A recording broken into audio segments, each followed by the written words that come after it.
ایک شخص آیا حضرت عمر کے پاس، کہا جی یہ میرا بیٹا بڑا نافرمان ہے.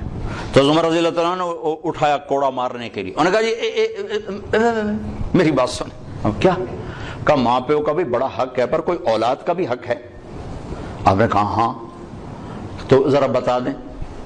تو فرمایا پہلا حق ہے کہ اچھی ماں دے، دوسرا حق یہ ہے کہ اس کا نام اچھا رکھے، تیسرا حق یہ کہ اس کو قرآن کی تعلیم دے. تو کہا پھر آپ میرے ابے کی کارگزاری سن لو. اس نے مجھے حبشی ماں دی ہے لونڈی، مجھے اچھی ماں نہیں دی.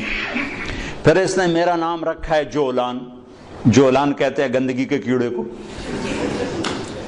پھر اس نے آج تک مجھے قرآن کی شکل نہیں دکھائی. حضرت عمر نے وہی سوٹا ادھر پھیر دیا. وہ بے وقوف، پہلا مجرم تو ہے.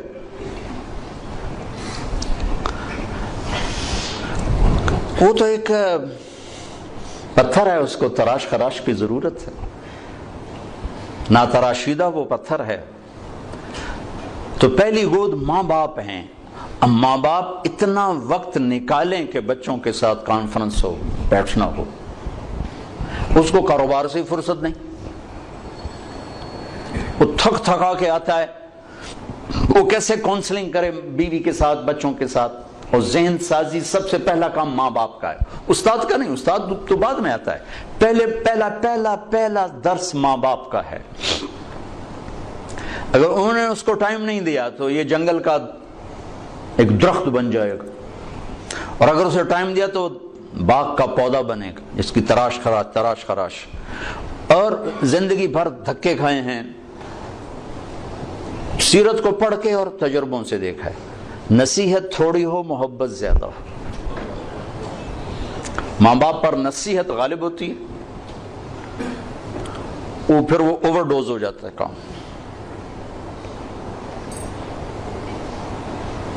ذہن سازی نہیں ہوتی،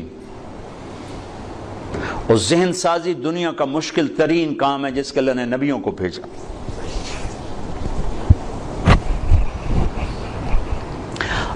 اب مصیبت یہ ہے کہ جس نے ادھار بیچا ہو، ادھار خریدا ہو، وہ گھر میں حاضر ہو کے بھی غیر حاضر ہوتی. ہماری ساری تجارت تو چلی گئی ادھار پہ. اور ہوس زیادہ ہے، اسباب تھوڑے ہیں. تمنا زیادہ ہے، اسباب تھوڑے ہیں. تو ذہن فارغ ہی نہیں ہوتا ہے. کن قانعا تکن اغنى الناس، قناعت اختیار کر، سب سے بڑا غنی بن جا. 15 برس اللہ دیتا ہے تربیت کے. 15 برس ماں باپ کو. 15 برس کے بعد پوری شریعت متوجہ ہو جاتی. یہ 15 سال بچے اور بچی کے ہیں، ان پر لگاؤ زور کہ ان کو اللہ کا تعارف کروا دو، اللہ کے نبی کا تعارف کروا دو، ان کے اخلاق بتا دو، ان کو آخرت بتا دو، جنت بتا دو، جہنم بتا دو. پھر ان کے شر سے تم بری و ذمہ. لیکن ماں باپ کو ہی نہیں پتا تو اولاد کو کیا پتا ہوگا. ماں باپ اگر حق ادا کر دیں اولاد کے لیے تو پھر وہ لوٹ کر ان کی طرف آئے گا. پھر وہ اپنے ماں کو عزت دے گا، باپ کو عزت دے گا. ایک ہماری تہذیب تھی وہ ختم ہو گئی. بہت چھوٹے بچپن میں میں اپنے دادا کو تو نہیں سنبھلتا، دادا کے بھائی کو میں سنبھلتا ہوں. تو میرے دادا کے جو چھوٹے بھائی تھے، ان کے بیٹے ان کے سامنے نہیں بیٹھتے تھے، حالانکہ بالکل جاہل ان پڑھ لوگ تھے دنیا کے لحاظ سے. لیکن ایک تہذیب تھی، ایک ثقافت تھی، دیہات کی، پنجاب کی، غریب کی، امیر کی. ان کے پیٹھ پیچھے بیٹھتے تھے، سامنے نہیں بیٹھتے تھے. سامنے بلاتے تو وہ کھڑے ہو جاتے تھے، بیٹھتے نہیں تھے، کھڑے رہتے تھے. تو وہ تہذیب تو ہمارے ہاتھوں سے نکل گئی، چلی گئی. ہر چیز خلط عملا صالحا واخر سیئا کی بجائے اختلط الحابل بالنابل. وہ اچھا برا سب مل کے ہم اپنی ثقافت تہذیب کھو چکے ہیں. کچھ وقت ماں باپ اپنے بچوں کو دیں. میاں بیوی آپس میں جب بیٹھو کبھی موبائل فون چالو نہ رکھو، ورنہ تھوڑی ہرے لے لڑائی ہونی. اور میں اپنے بھائی کے گھر جاتا ہوں، وہ ہے یہ دل کا ڈاکٹر. وہ بیچارے کی مجبوری ہے وہ کھلا رکھنا ٹیلی فون کہ کسی وقت ایمرجنسی مرض ہے، ایمرجنسی کال ہوتی ہے. تو وہ میں جب بھی اس کی بیوی کو دیکھتا ہوں نا لڑتے ہوئے، تو اسی بات پہ دیکھ رہا ہوتا ہوں کہ اے ٹیلی فون ہی تیرا ہر بولتا رہ جاتا. وہ کہتا میں کی کرا ہوں، میری مجبوری، کوئی پیچھو مردہ پہ ہو تو میں کی کرا۔ تو آپ لوگوں کے تو کوئی ایمرجنسی نہیں نا، جب میاں بیوی بچے بیٹھو فون بند کر دیا کرو، نہیں تو اس کی ٹان ٹان تمہاری ساری زندگی غارت کر دے گی۔ اس فون نے اخلاق برباد کر دی، گھروں کا سکون چھین لیا ہے۔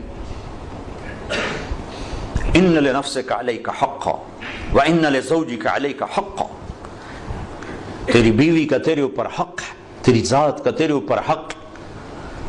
یہ تھوڑا کہ تم میزان بینک کے ملازم ہو تو اب تمہارے گھر میں بھی تمہارا فون چل رہا ہو، بھائی عرفان صاحب کی کہیں کال نہ آ جائے۔ کیوں بھائی، بیوی دا حق نہیں؟ کیوں جی عرفان صاحب؟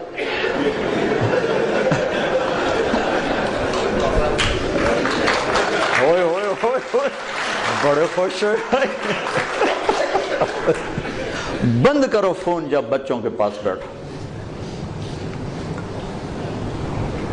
اللہ نے ہمیں خوبصورت زندگی دی ہے، ہم کوئی مشین تھوڑے ہیں کہ بٹن آن کر دو چل نہیں، مشین بھی چل چل کے آتے میرا تیل تھا بٹا، میرا موبائل تھا بٹا۔ میرا اپنے نبی کی پاکیزہ سیرت پڑھو کہ آپ نے زندگی کیسے گزاری۔ پھر جب میاں بیوی کی کونسلنگ ہو، پھر اولاد کو، پھر وہ حق واپس ماں باپ کو ملتا ہے کہ اولاد ماں باپ کی فرما بردار ہوتی، ان کی آنکھوں کی ٹھنڈک بنتی، ان کے لیے وہ راحت بنتی۔ لیکن جب ہم ان کو ٹائم نہیں دیتے تو پھر ماں باپ کے حقوق سناتے رہو۔ حالانکہ میرے نبی نے فرمایا تھا کاش میری ماں زندہ ہوتی، میں ان کی ایسی نوکری کرتا، میں عشاء کی نماز کے مصلی پر ہوتا اور میں سورۃ فاتحہ پڑھ رہا ہوتا اور ادھر سے آواز آتی محمد، تو میں ماں کے لیے نماز توڑ دیتی۔ اتنی بڑی حسرت کا اظہار،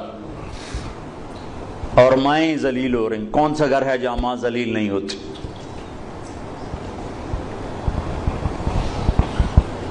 اتنی بڑی ہستی فرما رہے ہیں نماز توڑ دیتا۔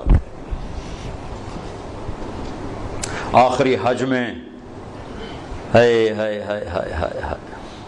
جب ابوا کے قریب پہنچے، 60-70 ہزار کا مجمع تھا آپ کے ساتھ، اور قریب پہنچے تو اونٹنے کا رخ ماں کی قبر کی طرف پھیر دی۔ وہاں ابوا میں قبر ہے حضرت آمنہ کی۔ سن 2000 میں گیا تھا تو میں وہاں اس جگہ، وہ آدمی جا تو سکتا نہیں، کوئی رہبر ہو تو جا سکتے ہیں، تو اللہ نے ایک رہبر ٹکرا دیا تھا تو میں وہاں پہنچا تھا۔ زندگی گزری سفروں میں، ایسا سفر کبھی نہیں کیا۔ بیت اللہ کے اندر 2 دفعہ گیا، وہ کیفیت نہیں بنی جو حضرت آمنہ کی قبر پہ بنی۔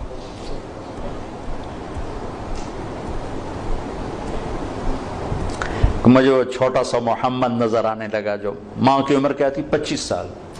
باپ کب فوت ہوئے؟ 25 برس۔ ماں کب فوت ہوئی؟ 25 برس۔ اور 3 افراد، ام ایمن خادمہ، والدہ جناب رسول اللہ صلی اللہ علیہ وسلم۔ اچانک موت کا وار ہوا ہے، ممکن ہے ہارٹ اٹیک ہوا ہو، ممکن ہے جو کچھ پڑھا ہے اس کے مطابق تو یہی خیال آتا ہے کہ بولا نہیں جا رہا تھا اور کروٹ پہلو بدل رہی تھی، اس سے پتہ لگتا ہے شاید ہوا ہو، بولا نہیں جا رہا، اور آپ سہمے ہوئے پاس بیٹھے ہوئے تھے، کیا ہو کیا ہو؟ پھر آخری الفاظ کل حی میت و کل جدید بعد، بیٹا ہر زندہ نے مرنا ہے، ہر جوانی نے ڈھلنا ہے، لگتا ہے میرا وقت آ گیا ہے۔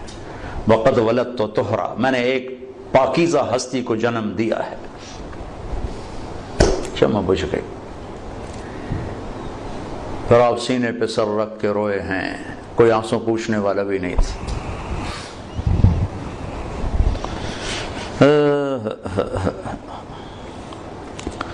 پتھر جوڑ کے وہاں نیچے اترے تو آپ پھر بھاگ کے اوپر چڑھ گئے۔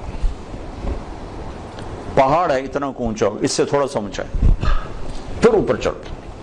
ام ایمن پیچھے پیچھے دوڑی تو اب ماں کی قبر سے لپٹ کے لیٹے ہوئے تھے ایسے۔ کون کہہ رہے ہیں موت کے بعد جو ہوگا اس سے ڈر رہا ہوں؟